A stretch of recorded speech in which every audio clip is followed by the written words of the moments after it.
Before you begin, remove the rear cover. Removal.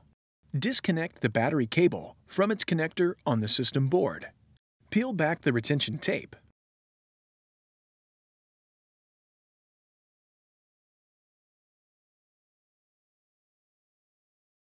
Use minimal force to lift the locking bar up on the NFC module ZIF connector and disconnect the NFC module ribbon cable from the smart card reader board.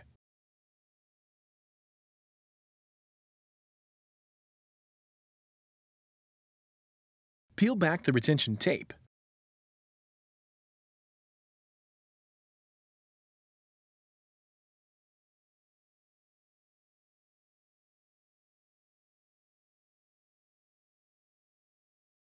Use minimal force to lift the locking bar up on the NFC antenna ZIF connector and disconnect the NFC antenna ribbon cable from the NFC module.